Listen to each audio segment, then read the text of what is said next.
Ave Maria, chers amis auditeurs et auditrices, nous voilà encore une fois dans cette émission Arropage où il s'agit de notre santé, l'alimentation, qu'est-ce qu'il faut manger, comment les manger pour avoir de très bonne santé, un système d'immunité au point pour pouvoir lutter contre les maladies.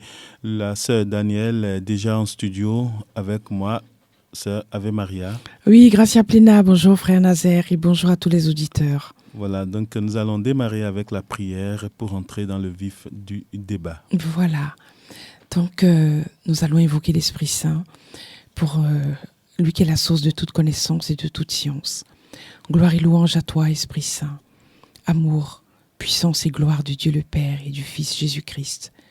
Gloire, adoration et bénédiction à l'Esprit de Dieu, par qui toutes choses sont accomplies. Gloire soit rendue à l'Esprit Saint, lui qui est la source de tout bien, de toute connaissance. Que notre travail de ce jour et de ce moment serve ta gloire, Esprit Saint, et fasse venir ton règne de guérison, ton règne de santé totale, ton règne de paix, ton règne de santé, ton règne de vigueur, ton règne de connaissance. Nous avons mis notre foi en Jésus, notre Sauveur. Nous savons que nous ne serons pas confondus. Saint-Esprit, intercède pour nous, afin que nos vies et toutes nos activités glorifient Jésus-Christ, notre Seigneur, et que nous soyons chaque jour des serviteurs bons, fidèles, obéissants et dociles pour la gloire de Dieu. Amen. Amen, voilà.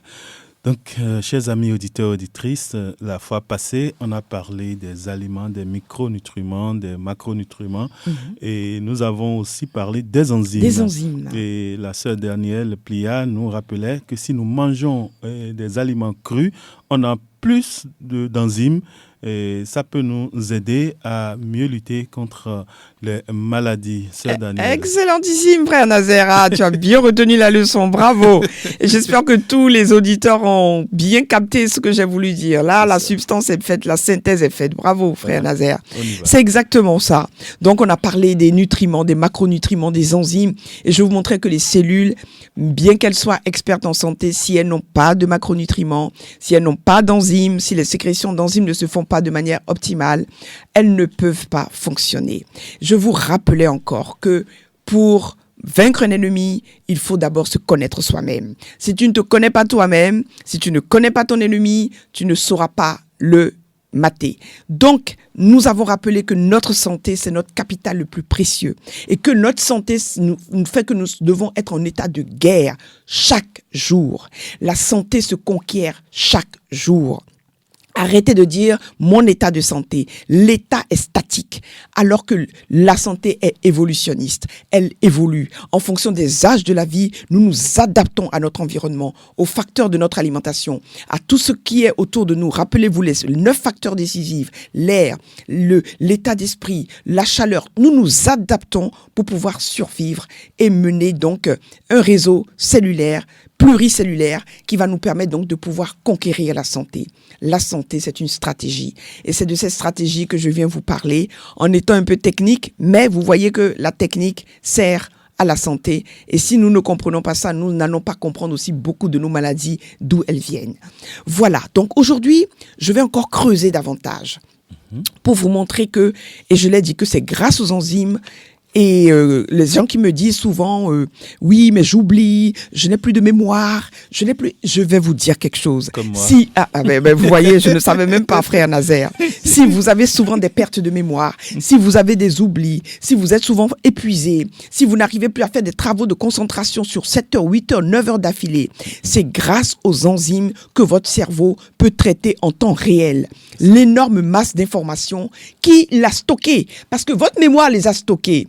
Mais, et puis vous recevez, regardez le nombre d'informations que nous recevons au quotidien et qui parviennent de nos 5 sens pour prendre une décision. Il est inimaginable et difficilement inimaginable de comprendre ce qu'implique le contrôle de milliards d'opérations croisées effectuées par des milliers d'enzymes. Mais nos cellules assurent ce travail avec une précision remarquable malgré la complexité extrême de la tâche. Ça veut dire que si votre cerveau n'arrive plus à se souvenir d'informations qui sont pourtant là, stockées, c'est pour ça que vous dites j'oublie, c'est qu'il y a des neurones, des neurotransmetteurs, il y a des enzymes qui n'arrivent plus à être sécrétées, donc le cerveau n'a plus les outils, rappelez-vous, pour permettre d'aller chercher l'information et pouvoir vous souvenir. Les personnes qui ont des enzymes de bonnes enzymes, et c'est des personnes qui ont une mémoire extraordinaire, phénoménale, très très vieux. Donc, si déjà vous avez des problèmes de mémoire, il faut revenir à ce que je suis en train de dire. Quels sont les types d'enzymes que j'ingère? Est-ce que je favorise la distribution, la sécrétion de mes enzymes digestives par mon alimentation? Est-ce que je favorise les enzymes métaboliques par tout ce que je favorise au niveau de l'alimentation, ou alors je suis plutôt dans le mouvement inverse? Retenez ceci, aucune industrie humaine aujourd'hui, celle la plus pointue au monde, n'est capable d'égaler aujourd'hui la performance dont je suis en train de parler, de nos cellules. Notre alimentation, malheureusement, composée d'aliments industriels ou d'aliments trop préparés, trop transformés, trop cuits, ne nous apporte pas suffisamment des micronutriments et d'enzymes digestives, sachant bien sûr, comme je vous l'ai dit, que les micronutriments sont indispensables aux cellules pour fabriquer les enzymes métaboliques et les enzymes et les faire fonctionner. Et que les enzymes digestives sont essentielles à la transformation des aliments en nutriments. Ça veut dire que s'il n'y a pas de sécrétion d'enzymes digestives, l'aliment, la viande que vous mangez ne peut pas rentrer dans vos muscles pour vous donner de l'énergie. Donc, je vais vous parler donc du problème. Quel est le problème? Les problèmes, je vous avais cité ça la dernière fois, je vous avais dit, c'est la consommation de céréales qui ont été domestiquées. Le problème des céréales domestiques, aujourd'hui vous voyez nos chats. Moi je prends souvent l'exemple sur les animaux. Regardez nos chiens, regardez nos chats. Et les animaux que nous domestiquons. Nous commençons à leur donner des aliments qui sont transformés. Regardez, moi quand j'ai un chat et que je lui donne du poisson cru, je ne fais pas cuire le poisson. Je lui prends le poisson, je l'amène de l'eau, je prends le poisson cru, je donne ça au chat. Il tombe dessus, il dévore les poissons. Je prends de la viande crue, je ne la fais même pas cuire. Je donne au chat, le chat mange cet aliment parce que c'est ça, son capital génétique. Son système de fonctionnement est fait pour manger des aliments crus. Et il a été démontré scientifiquement. Les expertises scientifiques existent, hein, pour ceux des auditeurs qui veulent avoir des références scientifiques hors antenne. Vous pouvez me contacter, je vous les donnerai. Tout ce que je dis est vraiment dosé scientifiquement. Il a été montré que les animaux qui mangent selon leur potentiel digestif, capital digestif, sont des aliments qui ne développent pas les maladies de l'homme. Or, qu'est-ce qu'on a observé? Que les chats et les chiens qui commencent à être domestiqués par l'homme commencent à manger comme l'homme. Donc, ils mangent des aliments cuits, ils mangent des aliments frits, ils mangent des aliments transformés. Vous vous imaginez un animal à qui on donne des croquettes. Des croquettes. Et ça, c'est la grande tendance. On voit beaucoup de personnes maintenant qui veulent faire bien, et c'est ce qui se passe en Europe. Au lieu de donner des os aux chiens, au lieu de donner de la viande crue aux chiens, on commence à donner des céréales à un chien ou à un chat. On commence à donner des aliments cuits, surcuits à des chiens et à des chats. Et qu'est-ce qui se passe? On voit les animaux qui commencent à développer les mêmes types de maladies que les humains. Et voilà le paradoxe dans lequel nous sommes. Les céréales ont été domestiquées. Je vais vous faire juste un peu de comprendre. Vous parlez de céréales, mais les céréales, c'est quoi? Le terme de céréales vient de Cérès, en grec. Cérès, c'est la déesse romaine des moissons. Vous savez que les Romains, ils avaient plusieurs dieux. On appelle céréales les espèces végétales dont les grains servent soit réduits en farine à la nourriture des hommes et des animaux. Ça, c'est une définition qui a été donnée par deux scientifiques, Bonjean et Picard, dans les années 90. Qu'est-ce qui est considéré comme céréales? Vous avez le blé. Oui, le blé. Vous avez le seigle, l'avoine, le sarrasin. Vous avez le riz, qui est apparu dans certaines régions d'Afrique Il y a le riz africain, il y a le riz asiatique, ce que parfois les Africains semblent oublier parce qu'aujourd'hui tout le monde se rue sur le riz asiatique, alors qu'il y a le riz d'origine africaine, notre bon riz rouge du nord là. Ça c'est des riz africains. Il y en a aussi qui sont cultivés dans les bas-fonds. Exactement. Ces riz-là sont excellents. C'est des riz purs et qui n'ont pas subi de transformation. C'est ceux-là que nous devons manger. Mais nous mangeons maintenant des riz complètement blanchis. Le mil, le millet, le sorgho, le fonio, le maïs. Toutes les céréales, la plupart d'entre elles sont des graminées. Et vous allez voir comment les céréales sont devenues importantes dans l'alimentation. Retenez simplement que les céréales contiennent en moyenne 10% de protéines, peu de lipides et beaucoup de glucides, des sels minéraux et des vitamines. Actuel, les céréales représentent, tenez-vous bien, les 2/3 des calories et la moitié des protéines absorbées par les humains. C'est dire l'énorme place qu'elles occupent. Cependant, il existe des variations dans le type de céréales d'un pays à l'autre. Moi, je vais vous parler du blé. Le blé qui vient en tête dans les pays européens. À l'époque, en Afrique, il n'y avait pratiquement pas de blé. Le blé n'est pas cultivé en Afrique. Mais aujourd'hui, le blé devient la céréale la plus produite au monde. Elle est suivie du riz, puis du maïs.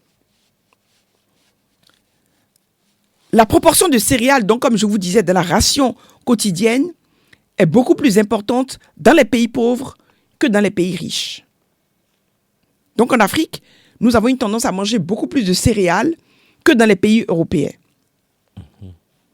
Qu'est-ce qui s'est passé? Les céréales comme le blé, par exemple, ont subi de nombreuses transformations. Et l'être humain.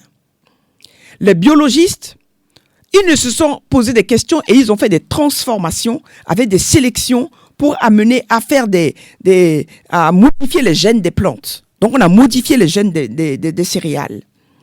Avec la suppression ou l'introduction de certains gènes. Avec des expérimentations qui aujourd'hui font que le maïs que nous consommons aujourd'hui, ce n'est pas le maïs que nous consommaient nos ancêtres. Mais ce qui est d'important, c'est que dans le mode de consommation, le grain de céréales est entouré d'une enveloppe. C'est très important ce que je suis en train de vous expliquer là. Le grain de céréales est entouré d'une enveloppe appelée son. Et en fond, on appelle ça le tchakiti. Le son comprend une pellicule externe. Cette pellicule externe-là, en français, on appelle ça le péricarpe. C'est une pellicule interne et elle a une pellicule interne qui est la couche d'aleurones.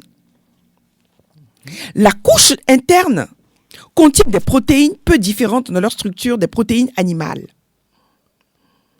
Les hommes, nos ancêtres, nos grands-mères et nos arrière-grands-mères mangeaient les céréales sauvages, crues, entières ou avec le son. Elles mangeaient le son.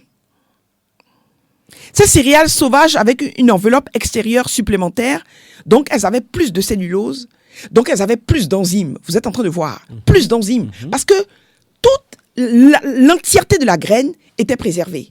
Et ils mangeaient l'entièreté. Soit entier, soit cru, soit réduit en farine. Qu'est-ce qui se passe aujourd'hui, frère Nazaire? Le son est détaché du grain et est donné aux animaux. C'est ça.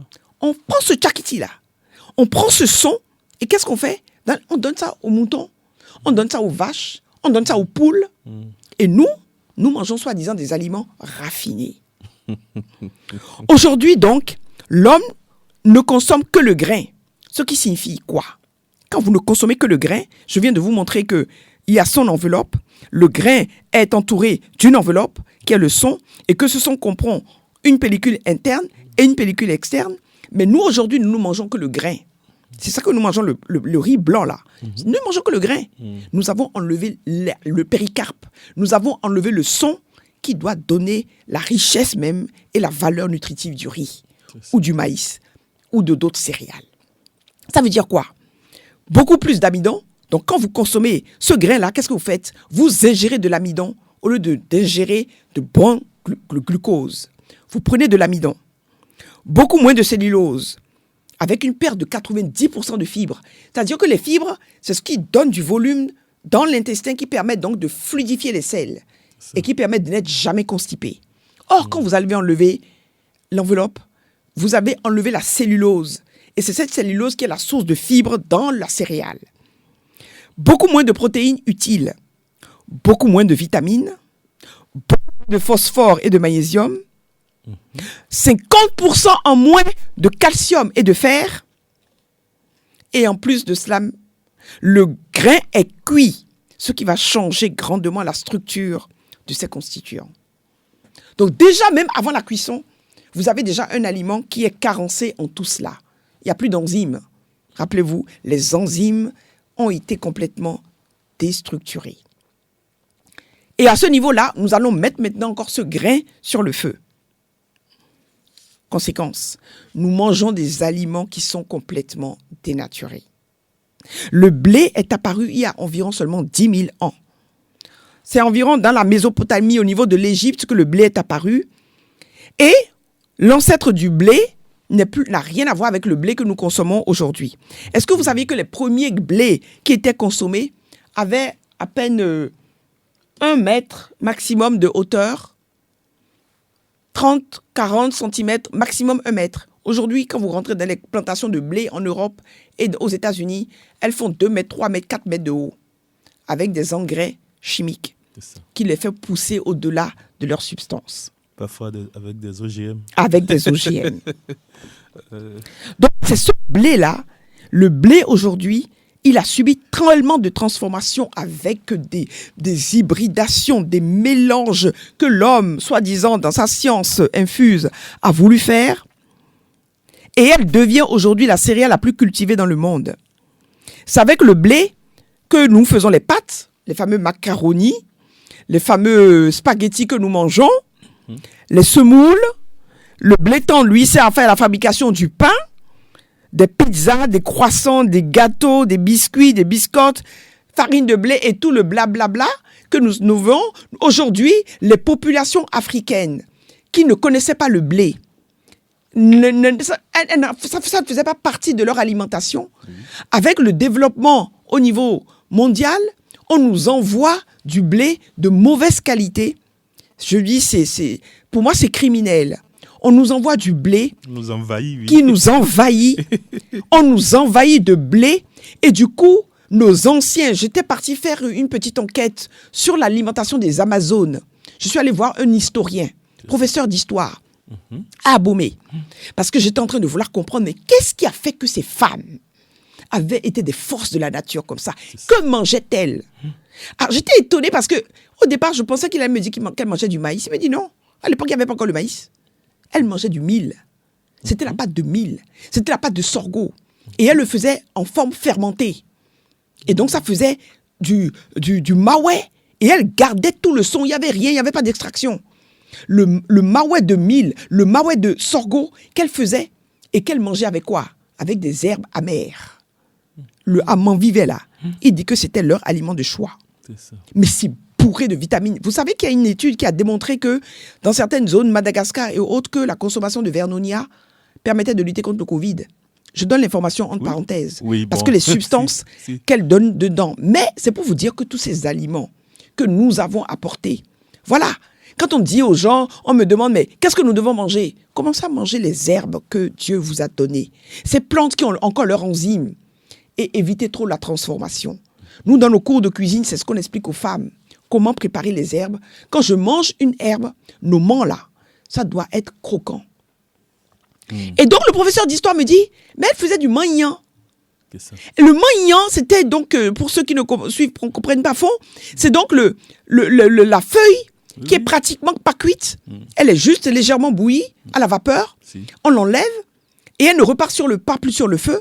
Et on associe avec de l'oignon, on met de la moutarde qui est notre affinity, le piment, avec un peu de piment, et puis elle prenait les poissons séchés. Un peu seulement d'huile.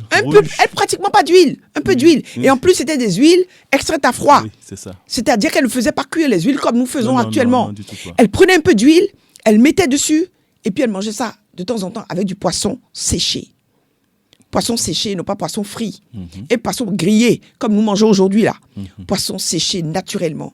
Et ça faisait des forces de la nature. Des hommes qui avaient des puissances, des femmes qui avaient des puissances d'hommes et qui pouvaient mener la guerre. Je vous ai dit que l'alimentation, c'est une guerre. Si tu manges bien, tu seras un guerrier. Si tu manges bien, tu seras une guerrière. Parce que tous les virus, les bactéries qui viendront autour de toi, mais tu es à l'aise, tu les neutralises.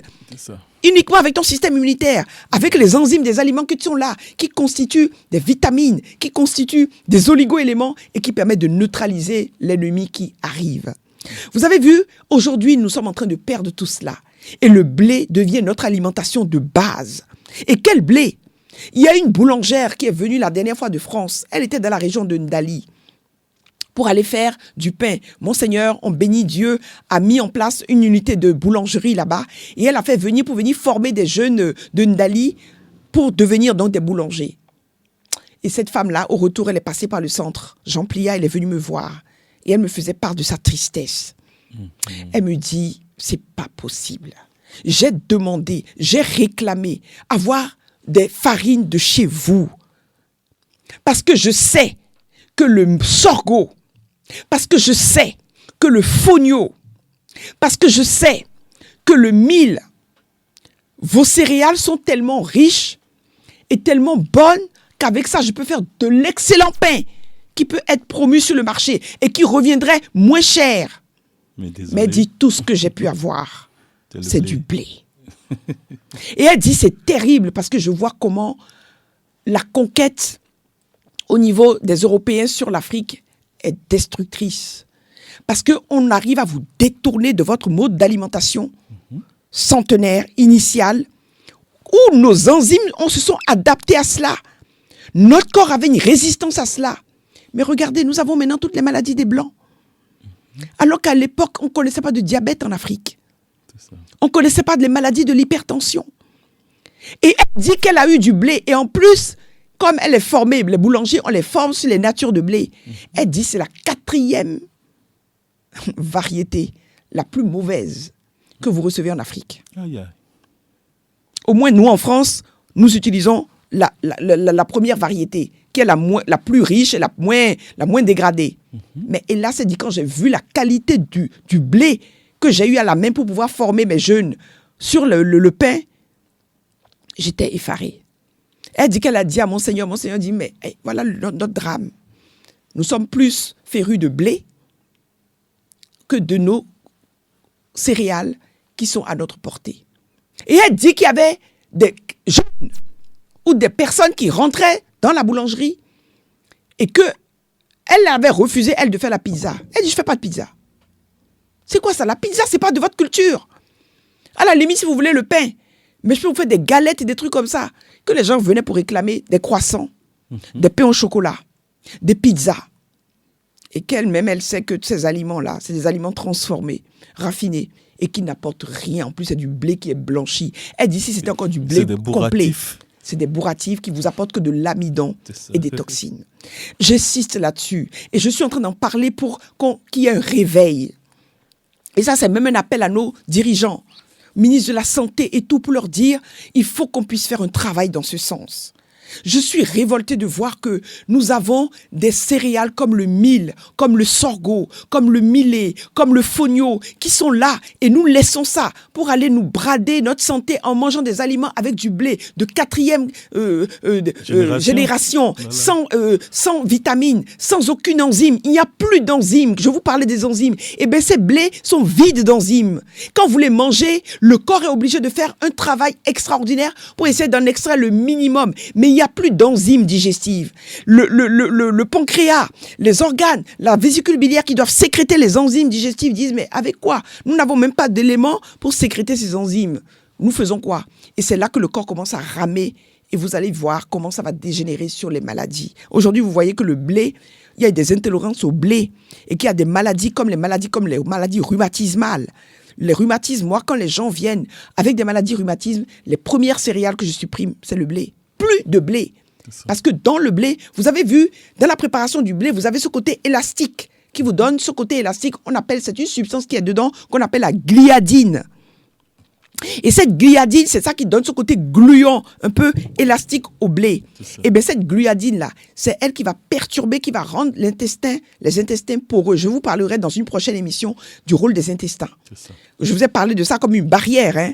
Les nutriments, les arsenals de guerre. Je vous ai parlé donc des macronutriments, des enzymes, des intestins, du système immunitaire et du microbiote. Rappelez-vous, c'est les 5 éléments, les nutriments pour notre arsenal de guerre. Donc, je reviens sur le blé. Je reviens sur le blé pour dire, voilà, ce blé qui est devenu la céréale la plus cultivée dans le monde et qui est en train de s'imposer dans toutes les cultures au détriment de notre santé. Si encore c'était du bon blé, parce que le blé que nous mangeons aujourd'hui, ce n'est pas ça que mangeaient les hommes du néolithique. Hein. Et ils mangeaient ça, c'était du blé qui n'était pas transformé, c'était brut. Et puis, ils avaient des forces de nature et ils étaient centenaires, ils vivaient très longtemps, ils mouraient très peu, très rapide, très lentement. Et voilà. Donc, le blé. Je vais vous parler maintenant du riz, une autre céréale qui est également chez nous. Le riz a une double origine. Et ça, je veux bien le dire à ceux qui m'écoutent, parce que je parle à des Africains. Le riz a une double origine, africaine et asiatique. Le riz asiatique est apparu probablement en Inde. Il s'agit du riz des marais. Son nom scientifique, c'est Oryza sativa, avec ses dérivés. Et la deuxième origine, c'est le riz africain. Vous savez d'où vient ce riz africain? Il provient du delta central du Niger. Son nom, c'est Oryza glaberimas tiade. Il est progressivement supplanté, il va être progressivement supplanté par le riz asiatique. Le riz a une particularité qui le distingue des autres céréales.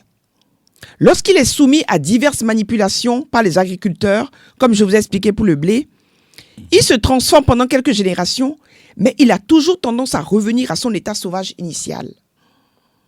Pourquoi ne promouvons-nous pas notre riz rouge des montagnes?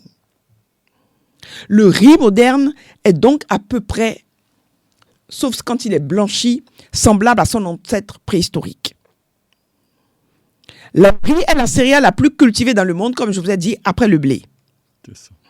Il existait déjà, et c'est à partir de l'Afrique et de l'Asie que les pays européens et les États-Unis ont commencé à consommer du riz. Donc, le riz, je vous ai expliqué tout à l'heure le principe du grain, c'est la même chose. Si vous mangez un riz des montagnes ou un riz qui n'a pas été décortiqué, donc qui devient riz blanc complètement, vous maintenez les enzymes qui vont vous permettre de constituer vos cellules défensives. Troisième céréale dont je veux parler, le maïs. Le maïs, il est d'origine américaine. Aujourd'hui, le maïs est tellement répandu en Afrique que les gens croient que c'est en Afrique. Mais non, l'origine du maïs est américaine. Les premiers maïs ont été plantés il y a 7000 ans. Vous savez, il n'y a que 7000 ans que le maïs existe. C'est pour ça que je vous dis, l'historien là me disait, il dit, mais qui ne comprend pas cette vague du maïs chez nous au Bénin maintenant là? Qui a 7000 ans? Ça n'existait pas. Les premiers plantés il y a 7000 ans dans la région du Mexico, et on les a retrouvés après aux États-Unis, au Pérou, en Bolivie. Et aujourd'hui, il est une plante qui est récoltée en grande quantité, presque autant que le riz. Au début, les Amérindiens utilisaient ça comme un aliment de base. Aujourd'hui, le maïs est devenu une céréale mondiale, car pourquoi? Il pousse sur tous les continents, à toutes les altitudes et sous des climats extrêmement variés. J'ai parlé de ces 3 céréales parce que c'est celles que vous voyez le plus, alors que nous avons le mil, alors que nous avons le sorgho, je viens d'en parler. Le fonio. Mais voilà les effets nocifs. Je veux vous dire que ces céréales ne sont pas exemptes de nocivité, notamment le blé et le maïs. Le riz semble peu ou pas dangereux.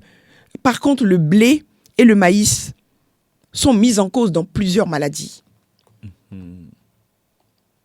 Je vais vous citer les maladies qui sont causées par le blé et l'excès de consommation de blé, tel qu'on le voit au Bénin, au fait qu'on observe maintenant, même dans les pays africains, que le pain à base de blé devient la nourriture de base. Pourquoi pas faire du pain au fonio? Pain au manioc? Pain au manioc. Pain au sorgho. Quand vous faites du pain au sorgho, vous avez l'impression de manger du pain complet. C'est ça. Donc, je vous parlais du maïs et du blé. Dans la polyarthrite rhumatoïde, alors que les gens qui souffrent de polyarthrite, là, de rhumatisme, là, m'écoutent attentivement. Ce que je dis là, c'est documenté. Hein. Ne croyez pas que je suis en train d'inventer. Hein. Tout ce que je vous dis là, c'est documenté. J'ai les ouvrages, j'ai les références et vous pourrez aller lire les articles des scientifiques qui le démontrent. Ça. La polyarthrite rhumatoïde, au cours d'une rémission, nous pouvons, au cours d'une crise plutôt, nous obtenons des rémissions extraordinaires avec des périodes de jeûne, la suppression du blé, la suppression du maïs. Mais dès que l'on réintroduit le blé, ça réveille les arthrites dans 64% des cas. Le maïs a le même effet dans 56% des cas. Et ça, c'est un scientifique qui s'appelle Darlington, en 1990, qui l'a démontré scientifiquement. Les dermatoses, toutes les maladies qui sont liées à la peau, les gens qui ont les eczémas, les gens qui ont les dermatites, les gens qui ont l'herpès, les gens qui ont les problèmes d'urticaire, les problèmes de peau, les problèmes de psoriasis, tous de dartre, oui. On appelle ça les maladies dermatiques herpétiques, sont la conséquence d'une réponse immunitaire contre une peptide de la gliadine. Gliadine dont je vous ai parlé, qui est dans le blé. Le blé, oui. Donc, l'exclusion du blé et du maïs favorise la rémission des maladies de peau. Ce n'est pas une affaire de prendre des antibiotiques et tout. Regardez votre alimentation. Certaines migraines sont clairement liées à la prise d'aliments contenant du blé et disparaissent avec l'arrêt de ces produits. Documenté par des scientifiques Monroe et Cole en 1984. Dans le diabète sucré juvénile, donc déjà chez les enfants, deux scientifiques, Kostraba et Cole, attribuent une grande importance aux farines de céréales. Et là, je suis en train de parler de la tendance à la mode où on fait le mélange de céréales. Nous devons veiller à cela. Les mélanges de céréales sont dangereux. Évitons des mélanges de céréales que nous donnons très tôt aux enfants en disant plus on mélange de céréales, plus ça va leur donner du bien et ils vont en profiter. Mais ça épuise le système de digestion. Les dépressions nerveuses, ça a été prouvé par un scientifique Berger en 1988, a maintes fois observé un rôle causal du blé. La maladie de Crohn, toutes les maladies intestinales, digestion, colopathie, rectocolite hémorragique, gastrite et autres, sont mises en échec lorsque vous supprimez le blé, le maïs. Parmi les substances les plus redoutables, vous avez le blé et le maïs. C'est ça. Et comme je vous ai dit, le danger provient de la structure des protéines du blé, du maïs. Je vous ai parlé de la gliadine ou d'autres substances qui sont dangereuses.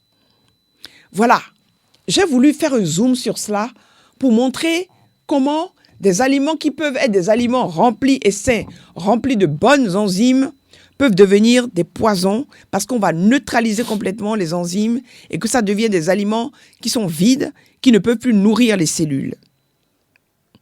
Je voudrais aussi parler, quand j'ai parlé des céréales, je voudrais parler également des laits végétaux. Laits animaux plutôt, les laits animaux. Est-ce que vous savez que pendant plusieurs millions d'années, les précurseurs de l'homme, donc Homo sapiens lui-même, n'ont absorbé qu'un seul lait, que les auditeurs m'écoutent bien, n'ont absorbé qu'un seul lait, celui de leur mère, et seulement pendant la petite enfance. C'est la domestication des espèces laitières qui va commencer environ il y a 9000 ans, qui va instaurer donc des peuples pasteurs qui vont commencer à consommer le lait et les dérivés, dont au niveau de l'Afrique les peuls, et qui vont fabriquer donc le fromage peul. Et eux, vous verrez, eux, ils ne mangent pas de viande. Mais ils mangent le fromage mis dans les plantes, les feuilles africaines, qui va nous donner notre wagashi et notre fromage peul. Donc, initialement, c'est le lait de femme et j'en ai parlé, docteur Joyeux, nous vous en avez parlé, des avantages du lait de la maman, Oui. par rapport au lait de vache. Qui prépare l'enfant. Qui prépare l'enfant, donc, justement, à pouvoir être un être immunisé contre plein de maladies. C'est le premier élément d'immunité, le lait maternel. Malheureusement, les laits maternisés sont fort éloignés de celles du lait de femme, les laits de vache et tout le reste. Et on a vu également leur effet négatif. Mais je veux juste partager avec vous quelques réflexions de bon sens. À l'heure actuelle, de nombreux humains, dont certains d'entre vous qui m'écoutez,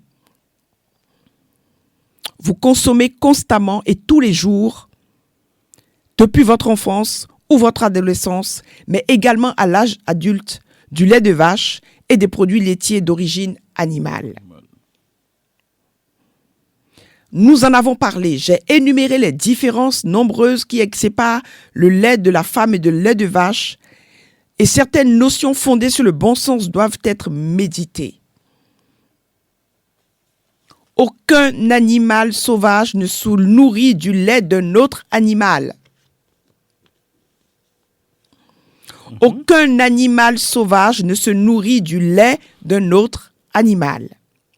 Aucun animal sauvage ne continue à boire du lait après son sevrage. Malheureusement, ces deux règles sont allègrement transgressées par l'homme et certains animaux domestiques. C'est ça. Je reviens sur les lois de Darwin. Nous indique que le lait maternel est un aliment qui est adapté, la loi de l'adaptation aux besoins du jeune enfant, alors que le lait de vache, fort bien adapté aux besoins du jeune veau, ne convient pas pour l'homme. Le lait au veau de construire rapidement beaucoup plus d'os, mais peu de cervelle. L'homme, au contraire, peut se contenter d'une croissance osseuse lente et doit développer beaucoup de cervelle. Il n'est donc pas tellement surprenant qu'on ait trouvé chez des enfants de 8 ans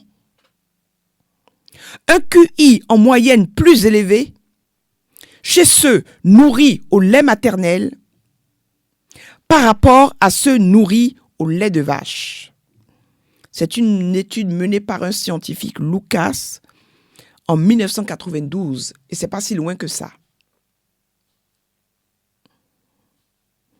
Je veux vous attirer votre attention et vous dire que certains enfants et certains adultes qui ne le savent même pas développent une intolérance au lait de vache, qui sont marqués par des troubles digestifs aigus à chaque ingestion du produit. De tels individus peuvent être considérés comme chanceux, car ils s'arrêtent de consommer un aliment dont la prise chronique peut avoir des conséquences néfastes.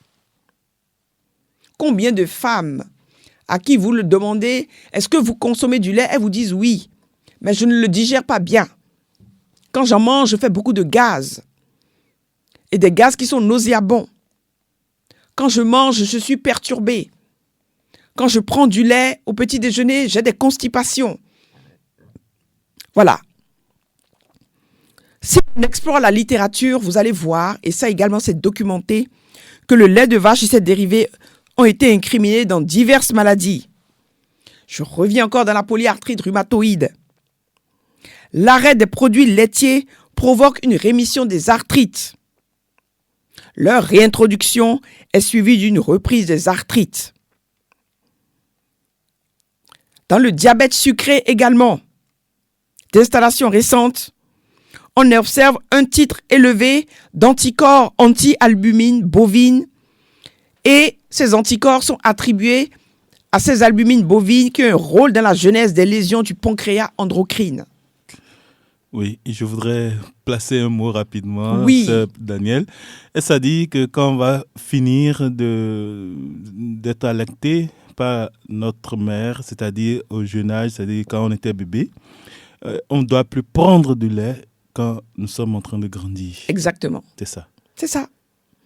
Il y a des aliments substitutifs Après le qui sevrage, sont, après le sevrage, Oui. qui sont aussi excellent et même meilleur que le lait de vache, étant donné qu'il s'agit du lait de vache, parce qu'à 15 mois, vous ne pouvez plus prendre le lait de votre maman, c'est fini. Il y a des éléments substitutifs qui sont là et qu'on aura l'occasion de développer, de rentrer dans les détails. Mais déjà, comme je suis en train de vous dire, quand vous prenez un aliment comme la carotte, frère Nazaire, Oui. est-ce que vous savez que des études ont montré que le jus de carotte, en termes de comparaison avec le lait maternel, a pratiquement les mêmes constituants, à quelques détails près, que le lait maternel. Pratiquement le même taux de sucre, le même taux de minéraux, de protéines. C'est une merveille. Et souvent, je le conseille aux mamans en disant, lorsque vous voulez passer le sevrage, commencez à donner des jus de carotte à l'enfant. Oui. Commencez à lui donner des légumes. Il y a un scientifique qui dit, mangez ce que mange la vache, mais ne mangez pas le lait de la vache. Qu'est-ce que la vache mange pour avoir du lait? Du lait. Elle mange quoi?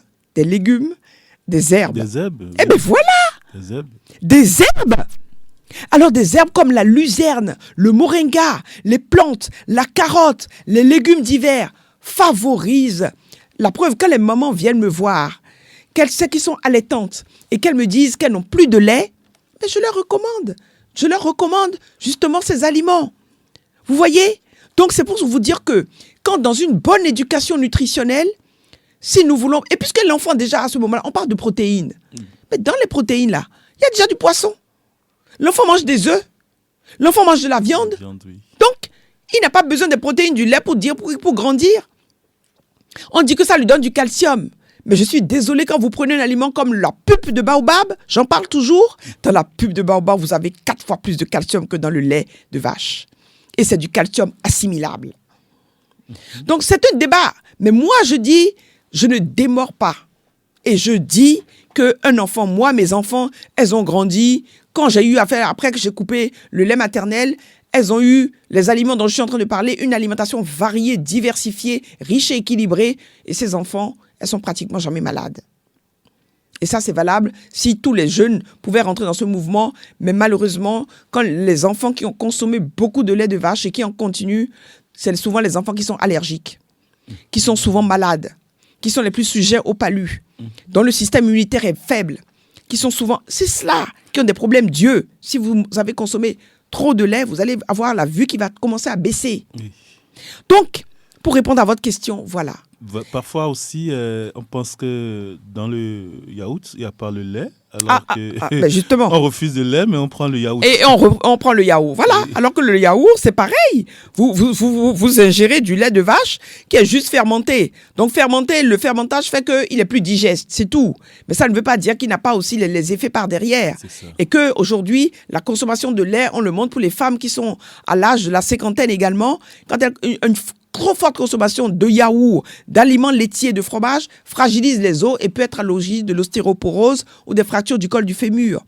Alors que dans des aliments qui sont très intéressants, comme je dis, nos farines et tout, nous avons les doses de calcium, de minéraux, avec les enzymes digestives qui nous permettent donc de pouvoir garantir une santé solide et ces enfants poussent, grandissent de manière extraordinaire sans être intoxiqués par ces éléments. Je dis tout cela, je suis une praticienne.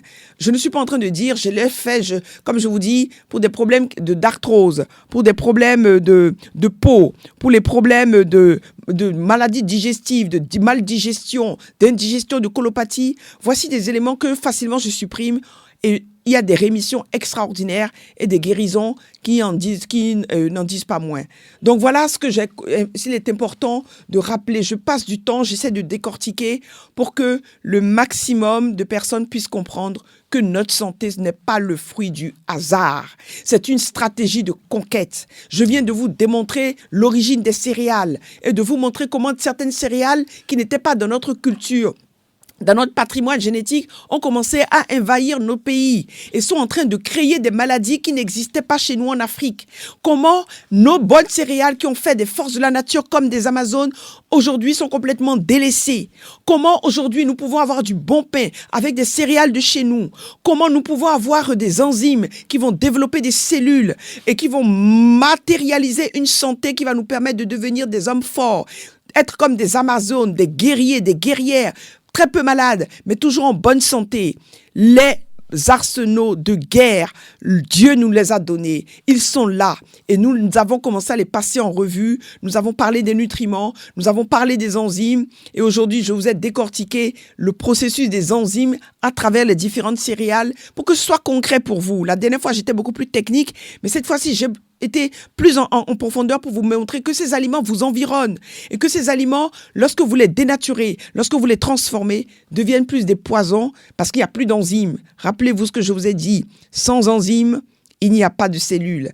Sans enzymes, la cellule ne peut pas fonctionner. Sans enzymes, toutes nos cellules, nos neurones, notre cerveau, notre cœur ne peut pas fonctionner. Et nous devons maintenant commencer à manger une alimentation, diminuer les macronutriments et prioriser les micronutriments. C'est bien dit, Sœur Daniel.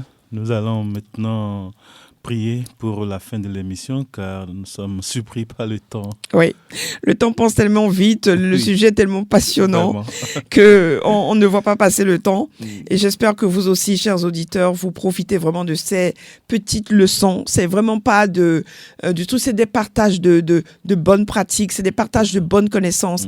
Et c'est Dieu qui nous a permis de les voir. Moi, mon papa avant moi aussi avec mes connaissances, avec ma culture, avec mon information. Il faut vous informer. Je ramène à vous ces informations pour que vous soyez aguerris et que vous puissiez être des conquérants. Que l'Esprit Saint qui est donateur de vie, l'Esprit Saint qui nous donne la vie pour nous transformer à l'image du Christ, à sa stature, pour devenir des hommes debout, pour témoigner, pour parler de notre Dieu. Que cet Esprit Saint vous rejoigne maintenant là où vous êtes et vous aide à intégrer cette connaissance pour changer, pour nous transformer et pour devenir des lieutenants, pour devenir des corps, des temples du Saint-Esprit, pour la gloire de Dieu le Père. Amen. Amen. Sœur Daniel Plia et Nazaire Napoléon Lagbé, on était chez vous juste pour vous parler de l'alimentation. À la fois prochaine. Ave Maria. Ave Maria, Gracia plena. À bientôt.